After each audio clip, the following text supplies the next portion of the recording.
சொக்கா வாயா வாயா நம்ம கடையில ஜீன்ஸ் ட்ரவுசர் இருக்கோமையா சைஸ் பார்த்தனா 28ல இருந்து 36 சைஸ் வரைக்கும் இருக்கியா ரேட் வெறும் 230 மட்டும் தான். வெறும் 230. ஆமாயா மாடல் காட்டுறியா பாரியா சூப்பரா இருக்கு இந்த மாடல். ஆனா கொஞ்சம் லைட்டா கிழிஞ்சு இருக்கு.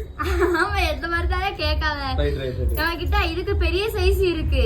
ஆனா கொஞ்சம் ரேட் ஜாஸ்தியா. கொஞ்சம் நம்ம கடையில இருக்கு. கொஞ்சம் ஒரு 40 ரூபாய் கூட வைங்க அவ்வளவுதானே. ஆமாயா சுனாமி வந்தாலும் நம்ம கடையில ஜீன்ஸ் ட்ரவுசர் எவ்வளவு வெறும் 230 மட்டும் தான்யா.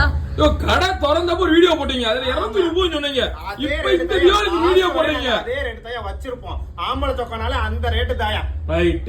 எல்லாரும் 2 டவுசர் எடுத்தா 500 1000ங்க. அந்த இதெல்லாம் நம்மள்ட்ட கிடையவே கிடையாது. நம்ம எடுத்தாலே 230 ஒரு டவுசர் எவ்வளவு? ஒரு டவுசர் எடுத்தா 230. 230 கலர் பாத்தீனா நிறைய கலர் இருக்கே நம்ம கடையில. மொத்தம் எவ்வளவு பீஸ் இறக்கிருக்கீங்க? 1500 பீஸ் இறக்குறீங்க. ஜீன்ஸ் டவுசர் மட்டும் 1500 பீஸ். நொறுக்கிட்டீங்க போங்க. இந்த தீபாவளி அம்பல சொக்கா கடையில தீபாவளி போல. ஆமாயா இன்னைக்கு வேற நம்ம கடையில தான் இந்த தீபாவளி டெய்லி தீபாவளி கொண்டாடிட்டு தான் இருக்கோம். என்ன செய்ய குறுக்கு பெட்டு கலடுது. சரியா காலைல அப்படி இருந்து வீடியோ வந்து வெயிட் பண்ணு. Bye by.